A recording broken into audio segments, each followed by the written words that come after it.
오늘 발제는 임채선 선생님이 해오셨는데요. 주제가 화병이네요. 아닙니다. 이 명절 증후군인데. 네, 이 화병이라고 이렇게 적어서 자료를 주셨는데. 그 명절 증후군을 보통 두 가지로 나누시면 돼요. 일을 하면서 네. 뭐 손목이라든지 허리라든지 관절이 안 좋아지는 것도 명절 증후군에 들어가요. 그런 신체적 증상이 있는 것도 있지만 정신적 스트레스를 받아서 오는 것들이 있어요. 그중에 이제 가장 큰 게 이제 화병이니까 그 화병을 일부로 해서 가지고 온 거고 네. 오늘 다룰 주제는 명절 증후군입니다. 이 전 회차, 그러니까 지난주에 했으면 조금 더 어울렸을 법한데 지난주에 저희가 저희 셋이서 막 열을 내면서 한 그 주제 있잖아요. 고지방 식단의 그 억울함이랄까? 하여튼 그 얘기를 하느라고 이게 한 주 밀렸네요. 예, 오늘 명절 증후군에 대해서 좀 얘기를 해보도록 하겠습니다. 먼저 발제를 간단하게 들어볼까요? 우리가 명절을 세고 나서 여자들이 많이 아파요. 네. 희한하게 남자들은 안 아프고 여자들만 아파요. 그래서 보통 갔다 오다 보면 명절을 세고 올라오다 보면 자기만 아프고 자기만 열심히 일을 한 것처럼 여자들은 많이 얘기를 하고 네. 남자들은 쌩쌩하잖아요. 쉬고 편안하고 그래서 억울한 마음이 많이 들고 그렇게 와서 정신적으로 많이 힘들어하는 사람들을 저는 많이 봅니다. 네. 특히 설 추석 이후에 이런 환자들이 좀 많고 관절 아픈 사람들이 좀 많아지는 것 같아요. 네.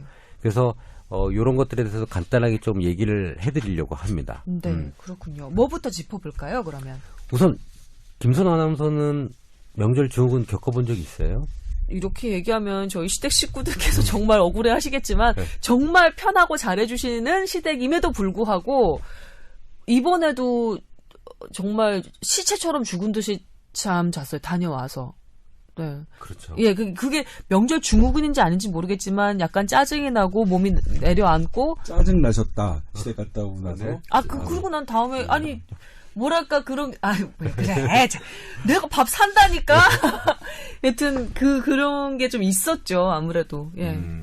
그래서 우선 명절 증후군의 가장 큰 증상은 소화장애, 두통, 그다음에 어깨 등 관절통, 그다음에 우울한 느낌, 우울증, 짜증, 분노 조절 장애 뭐 이런 것들이에요. 노동을 했기 때문인가요? 노동? 전 부치고 뭐 왔다 갔다 상 차리고 설거지 많이 하고 그런 노동 때문일까요? 아니 요즘에는 제사상도 많이 간소화됐거든요. 네. 이게 그 경북 지역이나 이런 좀 삿갓 쓰고 돌아다니는 지방 아니면 갓 쓰고 막 네, 안동 이런 데 아니면 그런 제사상도 많이 간소화해졌고 그렇죠, 부모님들로 올라오시는 경우도 많고 이게 문화가 많이 바뀌어가거든요. 네. 저희 집도 옛날에는 거의 뭐 생선만 40종류를 구웠으니까 종갓집이었어요? 예. 근데 지금은 그런 것들이 많이 간소화됐거든요. 네. 그래서 일의 양은 많이 준 것 같은데 네. 정신적으로 건 고통이 좀 며느리 입장에서 좀 큰 것 같습니다. 그래서 오늘 화병 비슷한 것들에 대해서 좀 얘기를 해드리려고 그래요. 예, 그러면 화병부터 짚어보는 거네요. 네. 예. 보통 여러분들 우라병이라는 얘기 많이 듣지 않아요? 우라가 치밀어서. 화병이라는 단어 자체도 많이 써요. 내가 화병 나게 생겼어. 뭐 이런 식으로. 근데 이게 합병이 이게 문화적 코드잖아요. 우리나라에서 만들어진 병이에요. 그래서 전 세계에서 이 용어를 씁니다. 합병을. 네. 화병 이렇게 등재가 돼 있다면서요. 네, 돼 있어요. 예, 그래서 질병 코드도 있고. 분노 같은 감정 조절이 안 되고 그러면서 신체적으로는 가슴이 답답하고 목에 뭐가 걸린 듯한 느낌. 네. 매핵기라 그래요. 한의학적인 표현으로는. 네. 그게 뭐가 걸려 있다 그래 가슴에. 그래서 명치에 이렇게 걸리는 느낌들을 갖게 되고 심리적으로는 억울하고 분하고 화가 나고 짜증나고 다 믿고 싫어요. 다 믿고 싫어요. 다 믿고 싫어요. 시자가 들어간 남편이죠. 남편이 난 자식을 봐도 저쪽 핏줄 같은 거예요. 그런 느낌? 예. 그렇게 되면서 정신적으로는 빈 등지 증후군 같이 자기 혼자만 있는 것 같은 느낌을 드는 거예요. 나 혼자 일하고 있고 자기 자식과 남편과 시가댁은 편한 것 같고 내가 힘들어지는 이런 것들을 한 번 겪고 나면 네. 이제 학습이 되기 시작하는 거예요. 한 번 힘들었던 거를 표현 못 하잖아요. 시어머니한테 뭐 표현하세요? 뭐 그럴 수는 없죠. 없죠. 네. 그래서 한번 그걸 학습을 하고 돌아옵니다. 그때 힘들고 내가 힘들었어. 또 학습을 합니다.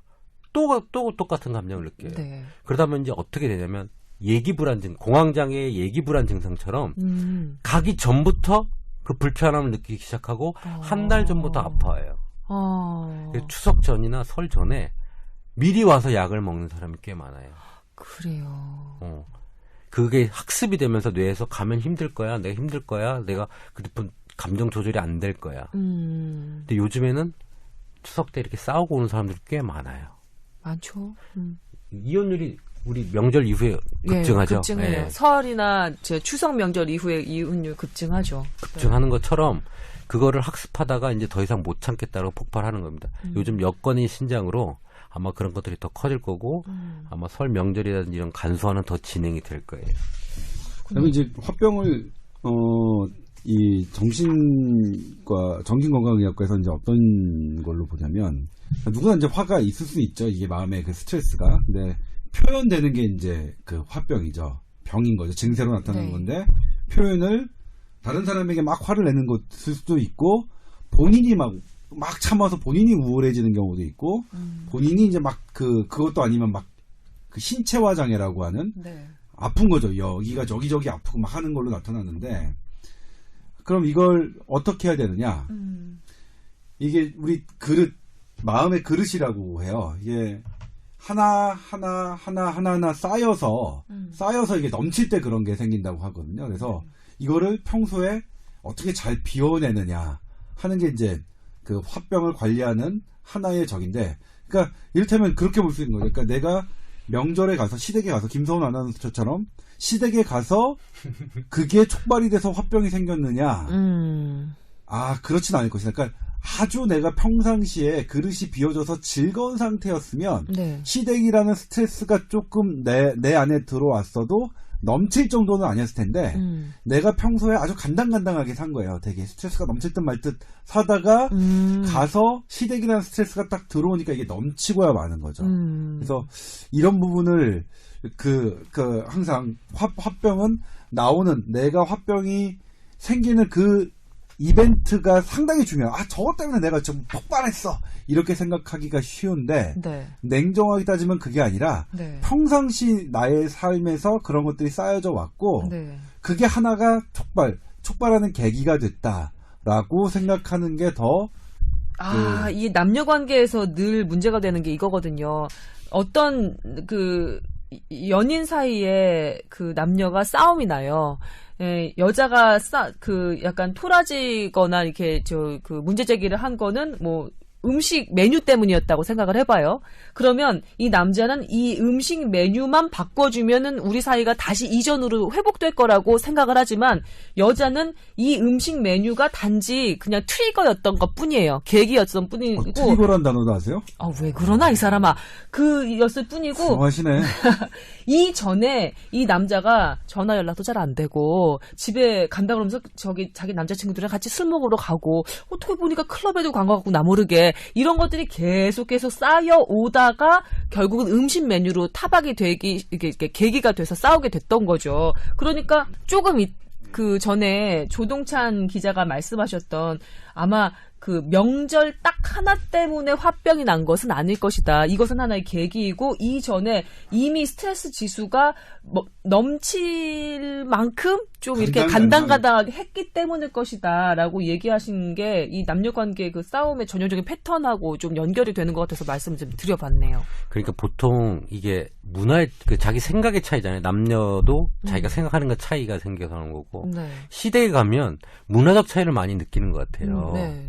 우리 집에서 이렇게 했는데 이 집은 이렇게 해야 되네. 근데 그거를 기억하고 생각해내야 되고 하는 거에 스트레스를 받는 거예요. 저건 아닌 것 같은데. 그래서 어떤 문화적인 충격을 받는 거죠. 이런 건 아닌데. 그래서 이렇게 해야 되나 저렇게 해야 되나. 아무리 생각해도 내가 하는 게 맞는 것 같은데 저희 집은 이렇게 하네. 갈등을 하다가 이렇게 하면 그게 이제 힘든 거죠. 그러다가 내가 체념을 하면 우울증 형태로 빠지는 거고 이게 폭발을 하면 이제 싸움이 나고 이렇게 되는 거예요. 그게 양쪽에 갈라지는 거거든요. 우울증이랑 화병은 어떻게 다릅니까? 이게 화병 형태로 가서 그러니까 화병이 우울증 형태로 다 체념을 해버리는 거예요. 나는 해도 안 돼, 뭐 안 돼. 이건 이 집은 이 남편은 바뀌지 않아, 시댁은 바뀌지 않아. 너무 강한 시댁을 만났을 때. 근데 그게 이제 분노 형태로 폭발하게 되는 것도 화병이고 우울증으로 가는 것도 화병이에요. 그렇군요. 약간 그 경로는 다르지만 기전은 비슷한 거네요. 그러니까 그 계기는 비슷한 거네요. 제가 이 그 화병 자료를 받고 난 다음에 이렇게 생각을 했어요. 아까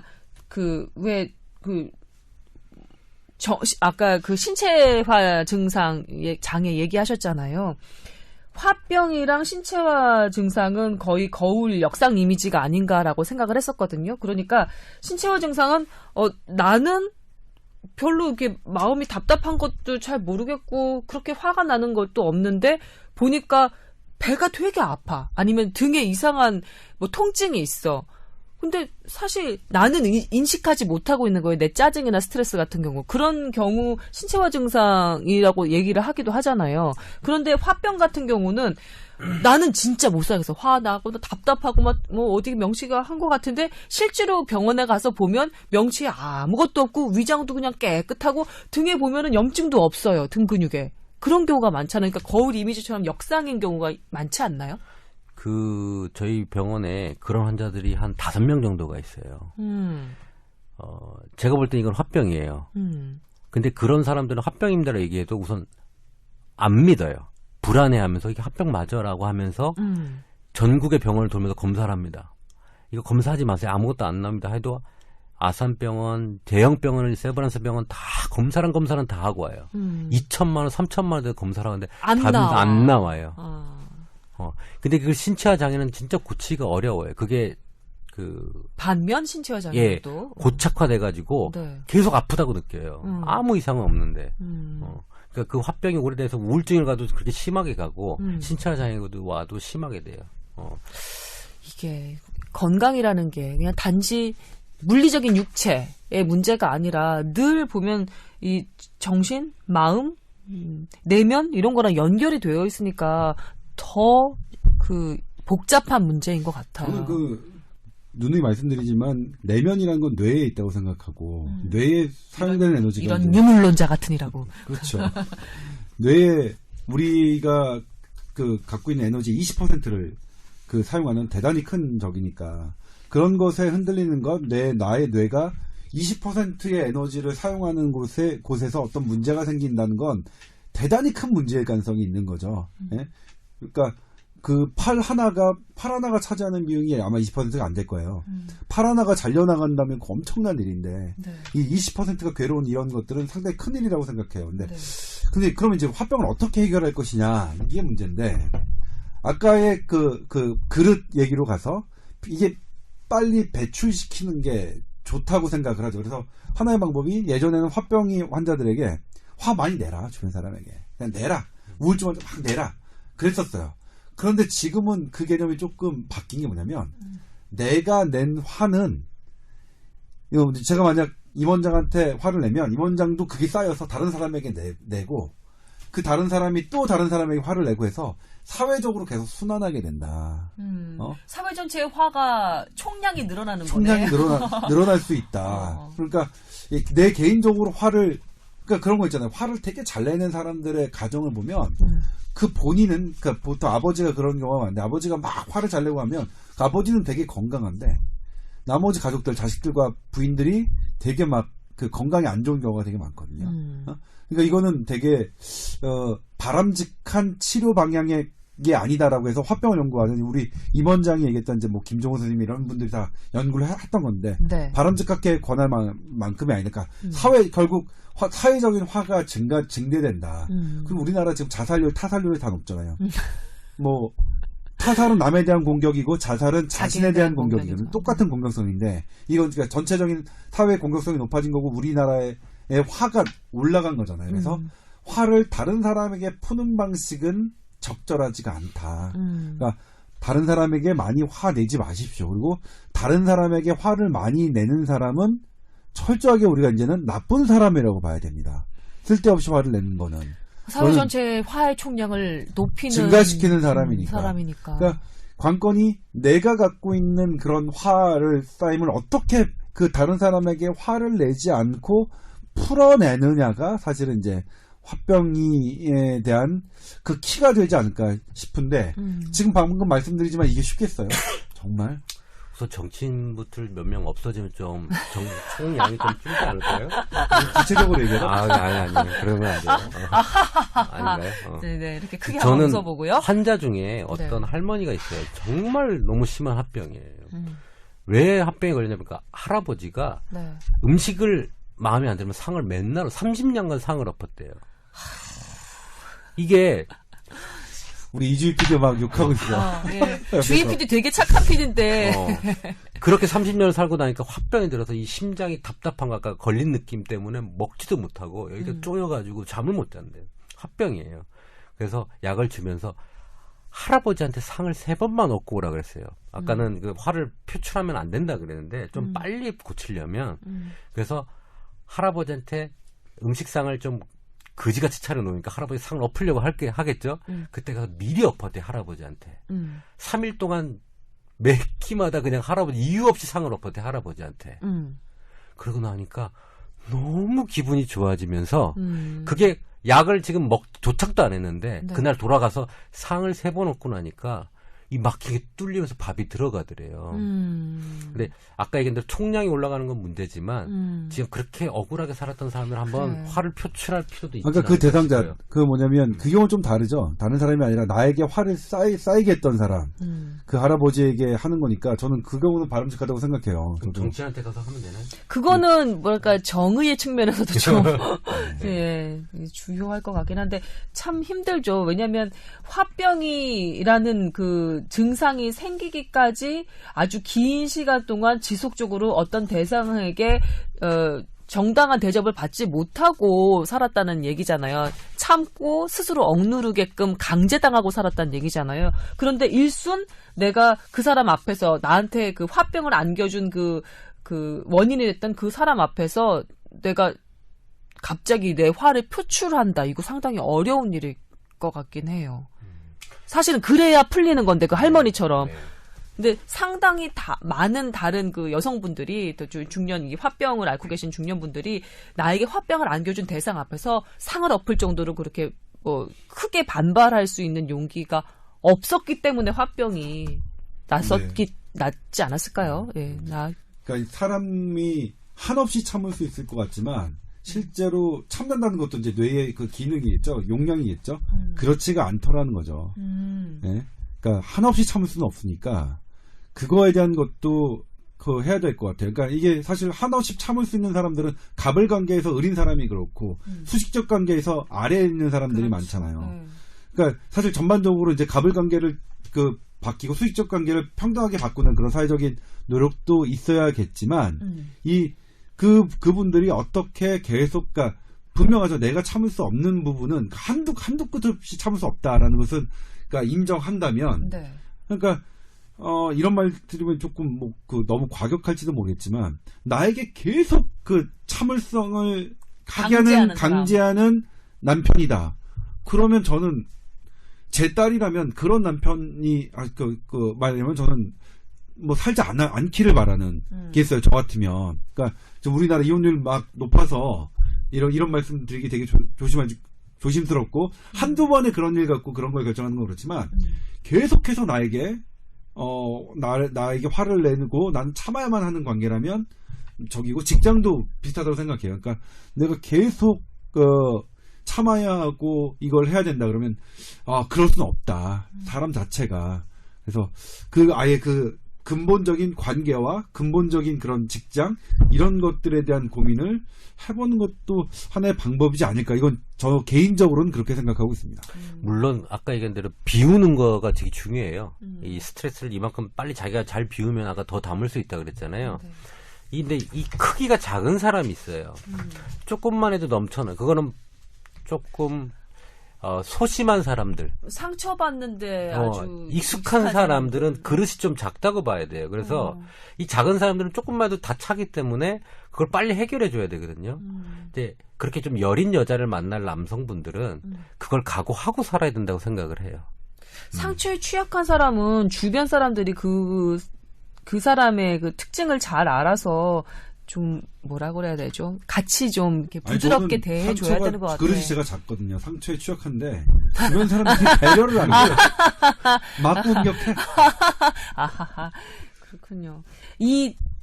선천적으로라고 얘기할 수는 없겠구나.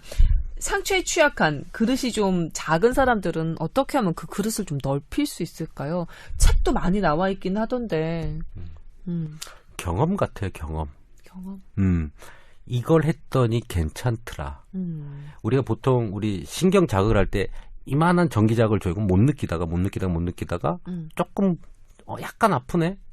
그 다음에 점점점 키워나가면 우리 면역치료법 용량을 올려나가는 거예요. 그러다 보면 이거 안 아픈 거였네. 이 정도면 참을 수 있네. 근데 보통 이런 불안하고 예민하고 소심한 사람들은 이게 올 거야. 그러면 더 증폭이 돼요. 힘들 거야 라고 증폭이 되거든요. 아까 화병에서도 증폭이 되니까 설명하셨듯이. 이거에 대해서 이 정도는 괜찮네. 나한테 별로 어렵지 않네라고 경험을 하고 느끼고 뇌가 인식하고 하는 것들을 좀 해야 됩니다. 이러고 1년 살아보니까 별거 아니었네, 옛날 게. 네. 그러니까 경험을 중요하고 그 경험하면서 그거를 빨리 푸는 스킬들을 조금 가져야 되겠죠. 에다가 하나만 더 덧붙이자면 보통 모멸감을 느낀다는 게 사실 상처받는 거잖아요. 저 사람이 나를 제대로 대접해주지 않았어라는 상처가 사실은 그게 모멸감인데 이 모멸감을 순간 느낄 수 있지만 곧장 회복할 수 있는 이 능력은 자존감의 크기가 얼만큼 큰가에 따라서 달려있다고 생각을 해요. 남성 선배 상당한 실력을 갖고 계신. 그럼 밥을 사요. 그래서 이 자존감은 자기 스스로도 노력해서 높일 수 있겠지만 사실은 주변 사람들의 도움이 아주 많이 필요합니다. 전폭적인 지지를 해주는 친구나 남편이나 엄마나 아니면 정말로 소중한 어떤 관계에 있는 사람이 전폭적인 지지를 해주고 그 다음에 상처받고 돌아왔을 때 그걸 같이 보듬어주고 그래서 내적인 치유력을 좀 높여주면 순간순간 잽을 여러 번 이렇게 맞더라도 아주 심한 카운터펀치는 피할 수가 있는 거겠죠. 그래서 덧붙여서 이 자존감 챙기는 것도 중요할 것 같아요. 여기에 덧붙여서 말씀드리자면 그 모멸감을 자주 느끼는 것 자체도 자존감이 낮은 사람이 더 자주 느낀다고 그 연구 결과가 돼 있거든요. 네. 그래서 내가 소중하게 나를 내 스스로가 소중하게 느끼는 사람은 상처를 덜 받는데 내가 만약 상처를 되게 많이 받는다 나는 이런 것 갖고도 되게 신경을 많이 쓰인다 그러면 내 스스로 나를 소중하게 생각하지 않는 부분이 분명히 있다는 거는 또 그렇죠. 저기 하셔야겠죠. 그리고 본인 스스로도 난 되게 소중해. 그러니까 이거 근데 사실 인생 얘기라서 저같이 나의 어린애가 함부로 말씀드린다는 거 되게 좀 제 스스로가 좀 건방지다고 생각 들어서 말씀을 못 드리는데 저도 제 인생도 제대로 못 사는 놈이 어디다 대고 다른 사람 초등학교 운동장에서 꼬마 아이한테서 인생을 배울 수 있는 건데요. 그러니까요. 근데 그냥 그 상처를 많이 받는 분들은 남들보다 많이 받는 분들은 내가 내 스스로를 존중하지 못하는 부분이 있다라는 걸 우리가 좀 인정을 하고 그 다음에 또 하나가 나는 그럼 내가 왜 내 스스로를 존중하지 못할까를 보면 나는 장점도 있고 단점도 있는데 장점보다 단점을 더 크게 보는 성향이 있다. 그런 분들은 그러니까 그런 분들은 장점을 더 크게 본인 거를 더 크게 보려고 의식적으로 노력하시는 게 좋을 것 같은데 저는 이게 안 될 줄 알았는데 되더라고요. 제가 그래요. 제가 아까 말씀드린 자존감 낮고 상처 잘 받고 모멸감 잘 느끼잖아요. 그리고 당신이? 장단점 그래서 욱하잖아요. 주희 PD 같이 웃어줄래요? 근데 저도 뭐냐면 저는 어떻게 되냐면 도저히 저는 막 고치고 싶은 게 있는데 고치고 싶은 단점이 안 고쳐져요. 한번 노력해도. 그럼 전 어떻게 하기로 했냐면 아무리 고치려고 하더라도 안 고치지는 건 너의 강점이다. 이거 어디에서 나온 말이잖아요. 그래서 저도 그렇게 생각했더니 훨씬 마음이 편한 거예요. 훨씬 마음이 편하고 물론 언제까지 유지될지 모르겠지만 그렇게 스스로 나를 되게 돌아보는 것 상당히 중요한 것 같더라고요. 그래서 그때 내가 강점혁명이라는 책을 줘서 그런 거 아니야? 그 시점부터 그런 거 아니야? 아니요. 강점혁명이야. 야라고 하면 그 책은 사실 너한테 받은 게 아니라 내가 다른 사람한테 받았는데 했는데 저는 되게 인위적이라고 생각했어요. 하면서도 그 사람을 정말 이렇게 분류할 수 있나? 이렇게 이 사람은 이 강점이라고 생각해서 이렇게 이 카테고리에 엮는다는 거 저는 개별적으로 그렇거든요. 그러니까 어떤 사람을 ABO형 혈액형으로 분류해서 저 사람의 특성은 이렇게 할 것이라고 규정 짓는 건 저는 사실 반대예요. 그래서 강점혁명의 그 논리는 별로 전 개인적으로 좋아하지 않고 또 네. 게다가 강점혁명에서 그거는 그렇게 에비던스도 없어요. 제대로 된 연구도 아니에요. 제가 보기에는. 그냥 에세이 네? 같은 책이었어요? 그냥 뭐 몇 명이 이럴 것이다 이럴 것이다라고 한 거지 사람의 특성이 그렇게 돼 있지도 않는데 그러니까 제가 보기에는 상당히 비과학적인 책이었습니다. 강점혁명은. 어느 시점부터 조 기자가 자뻑 왕자가 돼서 나타났어요. 어떤 인사이트를 받은 뭔가 거지. 있었어. 뭐 어디선가 분명 받은 거야. 이건 비과학적이야라고 하면서도 사실은 영향을 받은 거예요. 예전에 우리가 대학교 때 해수욕장 가면 이렇게 헌팅 같은 거 하잖아요. 그래서 조 기자 보고 어떻게 얘기하고 와 그러면 내가 어떻게 아니 얘기하면 못 간다 그랬어요. 내가 가서 어떻게 얘기해? 아니 뭐냐면 근데 지금은 막 지금 그 당시 뭐냐면 그 당시에 왕자 있잖아요. 그 헌팅의 제왕이 이 최선이었어요. 임원장이었어요. 무슨 소리예요? 재밌다. 그때 뭐냐면 저한테 이제 하는 거죠. 그때 해운대예요. 부산 해운대 갔는데 그 분들은 당시에 서울여대를 다니시는 분들이었어요. 네. 여대니까 당연히 여성분들만 있었죠. 그리고 최선이가 동생아 그래도 그 나머지 친구들 중에선 네가 제일 괜찮은 것 같으니 네가 먼저 배운 대로 내가 가르쳐준 대로 해봐라. 그래서 제가 쭈삣쭈삣 달려가서 이제 헌팅을 하려고 했는데 딱 그랬죠. 저희랑 같이 오늘 함께 노실래요? 이렇게 얘기했더니 딱 쳐다보더니 저희 바쁜데요. 그러니까 저는 갑자기 할 말이 없어지네. 저 그렇게 나쁜 사람 아니고 괜찮은 사람들인데 이렇게 했더니 점점 도망가시는 거예요. 그분들이. 그러니까 딱 꽝이 나는 거죠. 근데 이 친구가 딱 등장하더니 그때는 자존감이 낮은 거예요. 그러니까 이때 자존감이 낮았어. 내가 왜 안 될까? 나 거절당했네. 안 돼. 결국은 그분들과 이제 재밌게 놀았는데 네. 그러니까 그분들과 임 선생님 덕분에. 그러니까 임 원장이 했는데 나중에 마무리를 임 선생님이 하셔서 정말 놀랐던 게 뭐냐면 그분들이 이제 튜브를 갖고 있잖아요. 그 튜브를 잡는 거야 붙잡고 어딜 가? 부터 시작하는 거예요. 그래서 우리 괜찮은 사람인데 얘가 어딜 가? 같이 그래. 이 과도한 자존감은 뭐지? 그러니까 그때는 뭐냐면 제선이 아버님이 되게 부유하셔서 얘가 용돈이 막 있고 그런 이제 경제적인 그런 게 있었죠. 저는 그냥 강북에서 아주 조금 용돈 받았고 그래서 그냥 일반 대학생처럼 그 가난한 대학생처럼 스펙에서 나왔던 거예요? 아니 그런 건 나왔던 거예요? 아버님의 재력이 나의 자존감의 근원 막 이런 거예요? 그런 거죠 사실은. 아니 그러다가 어느 시점에 자존감이 많이 높아졌어요. 많이 높아지고. 그래요? 근데 아마 그거는 주위에서도 많이 입력을 해준 것 같아요. 너 괜찮다라고. 그렇죠. 제가 조금 전에 말씀드렸던 것처럼 그 연구 주위의 전폭적인 우리 임 선생님 같은 친구분이 계속해서 야 너 할 수 있어.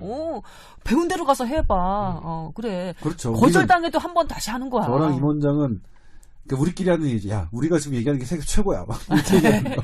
좋아요. 그런 친구들이 있는 거 좋습니다. 하나 여기서 여러분께 제가 잊지 말아 주십사 하고서 하나 더 추가하는 거는요. 아까 조금 전에 조 기자가 내가 자존감이 낮기 때문에 모멸감을 이렇게 상처를 잘 받는 거야라는 것을 인지하시고 인정하시고 그 다음에 다른 뭐 통찰을 얻으시든지 이렇게 좀 고쳐 나가시면 좋을 것 같아요라고 말씀하셨잖아요. 근데 정말로 너무너무 내면이 약한 분들은 그래? 내가 나를 사랑하지 못했던 거야? 내가 자존감을 이렇게 못 챙겼던 거야 하고 더 자책하실까봐 걱정이 되는 거예요. 그러니까 그런 인정이 스스로를 자책하는 것까지 넘어가지 않도록 스스로를 잘 달래는 것도 중요할 것 같다는 생각을 해봅니다. 요거를 좀 덧붙이면서 오늘 마무리를 하고 싶은데 끝으로 한마디씩 더 남기실 거 있으신가요? 이 자존감 얘기 나와서 그런데 사실은 자존감이 성공의 한 키포인트잖아요. 이 자존감 없는 사람은 성공이 어려워요. 뭐 이렇게 화병처럼 이렇게 병을 얻는 것도 있지만 뭐 나중에 뭐 그거에 대한 연구 논문도 있던데요. 그러니까 자존감을 키워서 성공해야 되는 그 데이터까지 다 있는데 여러분들이 소중한 사람들이니까 누구한테 어떤 포션에서 다 소중한 사람들이니까 그 주위에서 그걸 인지를 많이 시켜주면 이런 화병도 그냥 더 잘 해결되지 않을까. 네, 그리고 저는 이제 한 개 덧붙이자면 아까 말씀드렸던 을에서 을의 입장에서 계속 부당함을 당하시고 수직 상하 관계에서 하 위치에서 계속 부당함을 당하셔서 화병이 막 커지신 분 저한테 제보 주십시오. 취재 가겠습니다. 지금 뭐 하나 기획하고 있군요. 알겠습니다. 예, 저희 메일 계정 열어놓고 여러분의 제보도 기다리고 있습니다. 예, 알아주시기 바라고요. 오늘 두 분 수고 많으셨습니다. 다음 주에 또 건강한 모습으로 청취자 여러분과 다시 한번 인사드렸으면 좋겠습니다.